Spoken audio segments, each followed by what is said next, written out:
Hello dear friends, स्वागत है आपका अपने YouTube channel H D education पर। आज है 26 सितंबर 2024 और हम बात करने वाले हैं रेगुलर की तरह आज के most important current affairs question के बारे में। जैसा कि आप सभी लोग जानते हैं, हम अपने इस वीडियो में जो भी इंपॉर्टेंट करंट अफेयर्स के क्वेश्चन होते हैं, आने वाले जो भी एग्ज़ाम्स हैं, जो भी कम्पिटिटिव एग्ज़ाम्स हैं, उन सभी के लिए जो भी इंपॉर्टेंट क्वेश्चंस होते हैं उन सभी क्वेश्चन को यहाँ पर कवर किया जाता है। अगर आप किसी भी एग्ज़ाम की तैयारी कर रहे हैं तो आपके लिए यह वीडियो जो है वो बहुत ही बेनिफिट होने वाली है, बहुत ही ज़्यादा इंपॉर्टेंट होने वाली है। तो इसके लिए आप वीडियो शुरू से लेकर लास्ट तक ज़रूर देखिए।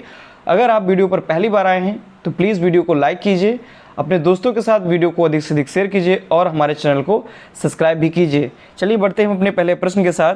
आज का हमारा सबसे पहला प्रश्न है, हाल ही में अंत्योदय दिवस कब मनाया गया? यानी कि जो अंत्योदय दिवस है, अंत्योदय दिवस ये कब मनाया गया? तो ये ऑप्शन है 21 सितंबर, बी ऑप्शन है 23 सितंबर, सी ऑप्शन है 25 सितंबर और डी ऑप्शन है 17 सितंबर।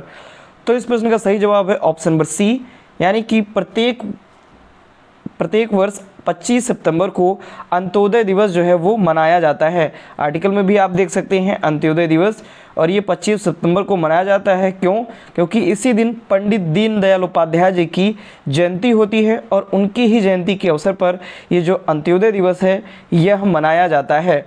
तो भारत में हर साल 25 सितंबर को अंत्योदय दिवस मनाया जाता है।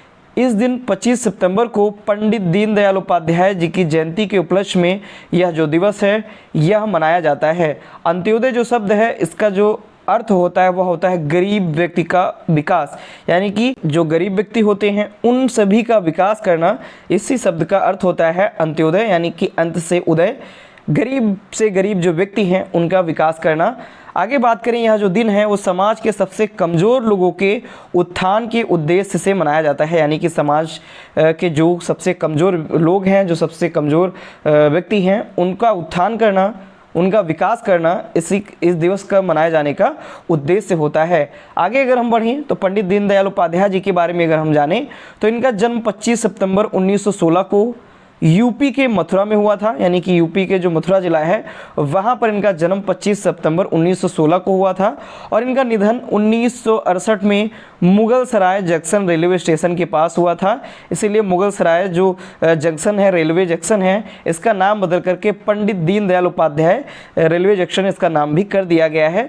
तो इनका निधन 1968 में मुगल सराय जंक्शन रेलवे स्टेशन के पास में हुआ था। आगे अगर हम बढ़ें अगले क्वेश्चन की तरफ तो हमारा अगला क्वेश्चन है, हाल ही में क्वाड लीडर शिखर सम्मेलन 2024 कहाँ आयोजित किया गया? यानी कि अभी हाल ही में क्वाड लीडर्स का एक शिखर सम्मेलन आयोजित किया गया। तो ये कहाँ पर आयोजित किया गया? ए ऑप्शन है फ्रेंच गुआना, बी ऑप्शन है वाशिंगटन डीसी, सी ऑप्शन है डेलावेयर और डी ऑप्शन है कैलिफोर्निया। तो इस प्रश्न का सही जवाब है ऑप्शन नंबर सी, यानी डेलावेयर, जो कि यूएसए अमेरिका का एक स्टेट है। तो यूएसए के डेलावेयर में क्वाड लीडर शिखर सम्मेलन अभी हाल ही में आयोजित किया गया। यहाँ पर माननीय प्रधानमंत्री नरेंद्र मोदी जी को भी इनवाइट किया गया था और प्रधानमंत्री मोदी जी भी वहाँ पहुँचे। तो आगे अगर हम डिटेल में बात करें तो हाल ही में क्वाड लीडर शिखर सम्मेलन 2024 डेलावेयर में आयोजित किया गया। कहाँ पर? तो डेलावेयर के आर्कीमेयर एकेडमी में, और डेलावेयर है कहाँ? यूएसए में है, अमेरिका में, और वहाँ के डेलावेयर के आर्कमेयर एकेडमी में ये जो क्वाड लीडर शिखर सम्मेलन है ये आयोजित किया गया। क्वाड का जो फुल फॉर्म होता है वह होता है क्वाड्रिलेटरल सिक्योरिटी डायलॉग, ये इसका फुल फॉर्म होता है। और इसमें चार जो देश हैं वो मेन चार जो देश हैं इनको मिला करके ही क्वाड का निर्माण हुआ है, जिसमें भारत है, अमेरिका, ऑस्ट्रेलिया और जापान, इन चार देशों का समूह है। ये चार समूह में जो देश हैं वो इस क्वाड का हिस्सा हैं। बात करें जो शुरुआत इसकी हुई थी वह 2004 के हिंद महासागर सुनामी के बाद इसकी जो है वो शुरुआत की गई थी। और जो अगर मेन बात की जाए, मेन इसके बनाने का या इसको शुरुआत करने का या इसको मजबूती प्रदान करने का जो काम था वो जापान के जो उस समय के प्रधानमंत्री थे शिंजो आबे, बाद में जिनकी गोली मार करके हत्या भी कर दी गई, इन्होंने इस क्वाड जो ये समूह था, ये जो क्वाड लीडर्स हैं, इनका जो समूह था इनका निर्माण करने में अहम भूमिका निभाई थी। बढ़ेंगे अपने हम अगले पॉइंट की तरफ। तो प्रधानमंत्री मोदी जी का 3 दिवसीय अमेरिका दौरा रहा इस वक्त, जिसमें से 21 सितंबर को डेलावेयर के विल्मिंगटन में क्वाड लीडर समिट का में उन्होंने हिस्सा लिया। फिर 22 सितंबर को न्यूयॉर्क में भारतीय समुदाय के लोगों को भी संबोधित किया।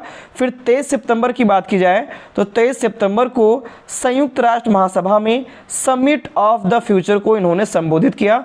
तो 21 सितंबर, 22 सितंबर और 23 सितंबर को वहाँ पर जो कुछ भी कार्यक्रम हुआ उसको उन्होंने संबोधित किया। बढ़ेंगे अपने हम नेक्स्ट क्वेश्चन की तरफ। हमारा अगला क्वेश्चन है, हाल ही में वस्तु एवं सेवा कर जीएसटी के कार्यान्वयन के कितने वर्ष पूरे हो गए हैं? तो ए ऑप्शन है 5 वर्ष, बी ऑप्शन है 7 वर्ष, सी ऑप्शन है 11 वर्ष और डी ऑप्शन है 1 वर्ष। तो इस प्रश्न का सही जवाब है ऑप्शन नंबर बी, यानी जीएसटी वस्तु एवं सेवा कर या गुड एंड सर्विसेज टैक्सेस। ये जो जीएसटी है इसके टोटल 7 वर्ष अभी पूरे हो गए हैं। आप यहाँ पे आर्टिकल में भी देख सकते हैं 7 year of GST goods and services taxes, 7 year यानी 7 वर्ष हो चुके हैं। अगर हम डिटेल में इसके बारे में बात करें तो वस्तु एवं सेवा कर के कार्यान्वयन के 7 वर्ष पूरे हो गए। जीएसटी को 2017 में 101वें संविधान संशोधन अधिनियम 2016 द्वारा पूरे देश के लिए एक व्यापक अप्रत्यक्ष कर के रूप में प्रस्तुत किया गया था। यानी कि कई सारे जो कर होते हैं उनको एक में मर्ज करके जीएसटी जो कि एक अप्रत्यक्ष कर है इसके रूप में प्रस्तुत किया गया था, इसके रूप में लागू किया गया था जीएसटी जो होता है वो 3 प्रकार का होता है, जिसमें केंद्र जीएसटी जिसे सीजीएसटी या फिर सेंट्रल जीएसटी के नाम से जानते हैं। दूसरा होता है राज्य केंद्र शासित प्रदेश जीएसटी, जिसे एस या स्टेट जीएसटी या फिर यूनियन टेरिटरी जीएसटी या यूटी जीएसटी के नाम से जानते हैं। और तीसरा होता है एकीकृत जीएसटी, जिसे आईजीएसटी के नाम से भी जानते हैं। आगे अगर हम बात करें अगले क्वेश्चन की तो हमारा अगला क्वेश्चन है फसाई यानी FSSAI और किस देश के कृषि मंत्रालय ने खाद्य सुरक्षा सहयोग बढ़ाने के लिए समझौता ज्ञापन पर हस्ताक्षर किए? तो ए ऑप्शन है अमेरिका, बी ऑप्शन है कनाडा, सी ऑप्शन है ब्राज़ील और डी ऑप्शन है चिली। तो इस प्रश्न का सही जवाब है ऑप्शन नंबर सी, यानी ब्राज़ील के कृषि मंत्रालय ने और FSSAI इन दोनों ने मिलकर के खाद्य सुरक्षा सहयोग बढ़ाने के लिए समझौता ज्ञापन पर हस्ताक्षर किए हैं। आगे हम डिटेल में बात करें तो FSSAI और ब्राज़ील के कृषि मंत्रालय ने खाद्य सुरक्षा सहयोग बढ़ाने के लिए समझौता ज्ञापन पर हस्ताक्षर किया। इन्होंने दोनों ने मिलकर के समझौता ज्ञापन पर हस्ताक्षर किया हुआ है। इसका उद्देश्य क्या है? तो इसका उद्देश्य है संयुक्त परियोजनाओं और तकनीकी सहयोग के माध्यम से खाद्य सुरक्षा में सुधार करना। यानी जो कुछ भी खाद्य सुरक्षा है, जो कुछ भी खाद्य सामग्रियां हैं, उनमें किस प्रकार से सुधार किया जा सके और वो भी कैसे तकनीकी सहयोग यानी टेक्नोलॉजी का उपयोग करके जो खाद्य सुरक्षा है उनमें कैसे हम सुधार ला सकते हैं, कैसे उनकी गुणवत्ता को हम बरकरार रख सकते हैं। जो FSSAI यानी food safety standard authority of India, इसकी जो स्थापना है वो 5 सितंबर 2008 में की गई थी। और ब्राज़ील आया है तो ब्राज़ील की जो राजधानी है वो ब्राज़ीलिया होती है। अगर हम वर्ल्ड मैप में बात करें तो ये साउथ अमेरिका का देश है, यानी कि साउथ अमेरिका का ये देश है ब्राज़ील, जो कि साउथ अमेरिका का सबसे बड़ा देश है, यानी कि लार्जेस्ट कंट्री है ब्राज़ील साउथ अमेरिका की। और ये आप यहाँ पर देख सकते हैं ये वर्ल्ड मैप में इसकी स्थिति जो साउथ अमेरिका में पड़ती है। आगे हम बढ़िए नेक्स्ट क्वेश्चन की तरफ। हमारा अगला क्वेश्चन है, हाल ही में पैसा बाजार और किस बैंक ने फीचर समृद्ध पैसा सेव कैशबैक क्रेडिट लॉन्च किया? यानी कि ऐसा फीचर इन्होंने मिलकर के लॉन्च किया हुआ है, इसका नाम है पैसा सेव और ये कैशबैक क्रेडिट कार्ड है जो कि लॉन्च किया गया है। तो बात करें, ए ऑप्शन है HDFC, बी ऑप्शन है यस बैंक, सी ऑप्शन है वर्ल्ड बैंक और डी ऑप्शन है SBI बैंक। तो पैसा बाजार और यस बैंक यानी कि ऑप्शन नंबर बी, तो पैसा बाजार और यस बैंक ने मिलकर के फीचर समृद्ध पैसा save cashback credit card launch किया है। आगे अगर हम डिटेल में बात करें तो यस बैंक और पैसा बाजार ने फीचर समृद्ध पैसा सेव कैशबैक क्रेडिट कार्ड इन्होंने लॉन्च किया है और ये उनके लिए है जो लगातार खरीदारी करने वाले लोग हैं। तो लगातार खरीदारी करने वालों के लिए यह डिजाइन किया गया है। ऑनलाइन लेन देन पर 3% तक ये कैशबैक देगा, खरीदारी पर असीमित कैशबैक और निर्बाध UPI भुगतानों के लिए वर्चुअल यस बैंक रुपए क्रेडिट कार्ड जैसी सुविधाएं ग्राहक मूल्य और बचत को बढ़ाते हैं।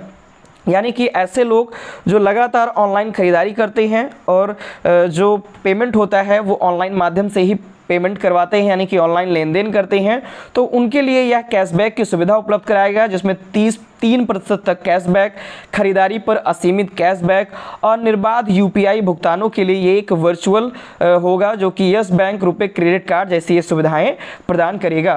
बढ़ेंगे अपने हम नेक्स्ट क्वेश्चन की तरफ। हमारा अगला क्वेश्चन है, हाल ही में किसे global climate loss and damage fund के पहले निदेशक के रूप में नियुक्त किया गया है?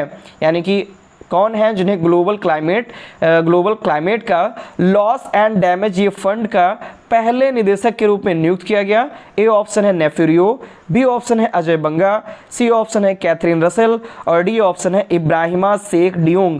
तो इस प्रश्न का सही जवाब हो जाएगा ऑप्शन नंबर डी, यानी कि इब्राहिमा शेख डियोंग को global climate loss and damage fund के पहले निदेशक के रूप में नियुक्त किया गया है। आप यहाँ पे देख भी सकते हैं, ये इब्राहिमा हैं और इनको ही यानी इब्राहिमा शेख डियोंग को ही global climate loss and damage fund के पहले निदेशक के रूप में नियुक्त किया गया है। ये जलवायु से संबंधित आपदाओं से पीड़ित लोगों की सहायता करने और COP28 के दौरान की गई $800 मिलियन की जो प्रतिस्पर्धा है उसका संचालन करने के लिए ये लॉस एंड डैमेज जो है फंड है इसका डिजाइन किया गया है। यानी जलवायु से संबंधित जो आपदाएं होती हैं उनसे जो पीड़ित देश हैं, यानी कि ऐसे देश जहां पर आपदाएं आती हैं जलवायु से संबंधित, उन देशों की सहायता करने और COP28 के दौरान जो $800 मिलियन की प्रतिस्पर्धा की गई थी, प्रतिबद्धता की गई थी, उनका संचालन करने के लिए ये डिजाइन किया गया है। अगले क्वेश्चन की तरफ बढ़ते हैं। हमारा अगला क्वेश्चन है, हाल ही में किसे फ्रांस के नए प्रधानमंत्री के रूप में नियुक्त किया गया? यानी कि फ्रांस का नया प्रधानमंत्री किसे नियुक्त किया गया है? तो ये ऑप्शन है मिशेल बॉर्नियर, बी ऑप्शन है इमैनुअल मैक्रोन, सी ऑप्शन है मिशेल डेब्रे और डी ऑप्शन है गैब्रियल अटल।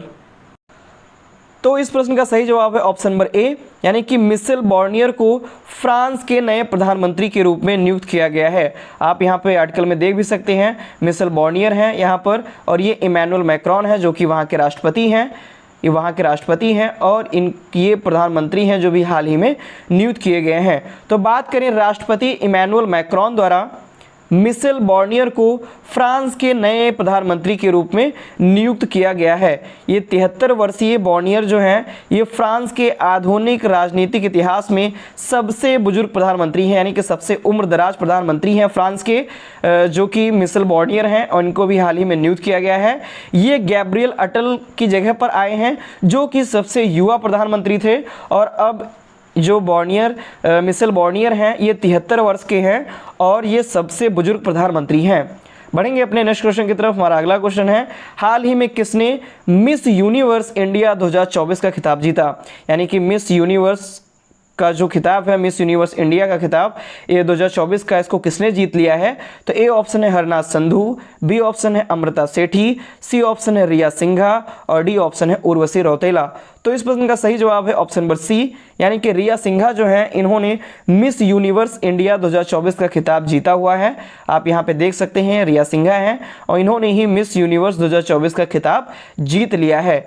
वह वैश्विक यूनिवर्स, यानी कि जब इन्होंने मिस यूनिवर्स इंडिया 2024 का खिताब जीता है तो अब जो वैश्विक मिस यूनिवर्स की जो प्रतियोगिता होगी उसमें ये भारत का प्रतिनिधित्व करेंगी, यानी कि भारत की तरफ से इनको भेजा जाएगा वैश्विक मिस यूनिवर्स के लिए, यानी कि वर्ल्ड मिस यूनिवर्स के लिए भारत का प्रतिनिधित्व करने के लिए।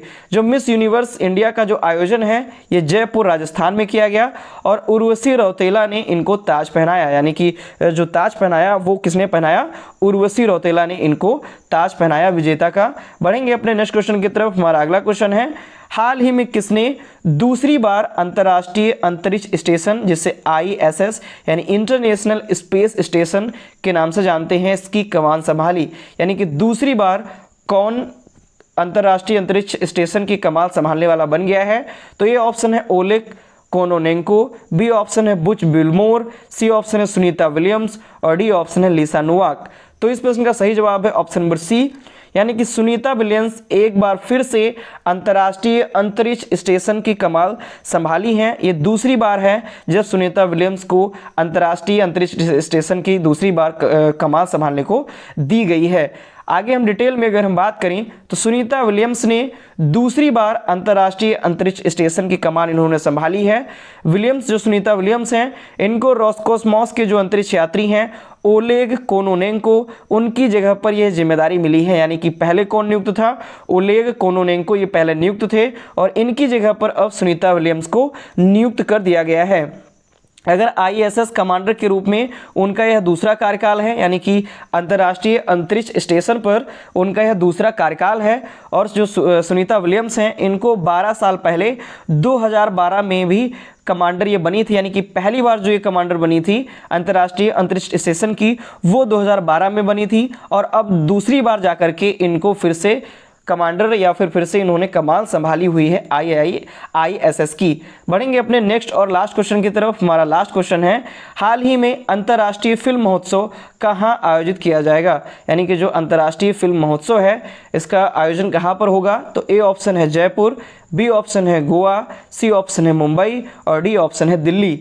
तो इस प्रश्न का सही जवाब है ऑप्शन नंबर बी, यानी कि गोवा में अंतर्राष्ट्रीय फिल्म महोत्सव का आयोजन किया जाएगा। बेसिकली ये प्रत्येक वर्ष गोवा में ही आयोजित किया जाता है, यानी कि ये हर बार गोवा में ही आयोजित किया जाता है। आगे अगर हम डिटेल में बात करें तो अंतर्राष्ट्रीय फिल्म महोत्सव यानी IFFI international film festival of India 2024 का जो आयोजन है वो गोवा में आयोजित किया जाएगा। कब? 20 से 28 नवंबर 2024 तक, यानी कि 20 से स्टार्ट होगा और लास्ट कब होगा? 28 नवंबर 2024 को।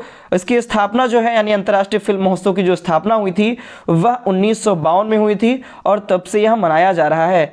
इस साल महोत्सव में भारतीय फीचर फिल्म का सर्वश्रेष्ठ नवोदित निर्देशक का जो सम्मान है ये जोड़ा गया है, यानी कि ये नया सम्मान ऐड किया गया है। भारतीय फीचर फिल्म का सर्वश्रेष्ठ नवोदित निर्देशक का ये जो सम्मान है वो नया ऐड किया गया है। तो ये थे आज के हमारे मोस्ट इंपॉर्टेंट करंट अफेयर्स के क्वेश्चन। आशा करता हूं आपको क्वेश्चन पसंद आए होंगे, आपको जो डिटेल बताई गई है वो डिटेल समझ में आई होगी। तो अगर आपको वीडियो पसंद आती है तो प्लीज़ वीडियो को लाइक करें, अपने दोस्तों के साथ वीडियो को अधिक से अधिक शेयर करें और हमारे चैनल को सब्सक्राइब भी करें। धन्यवाद।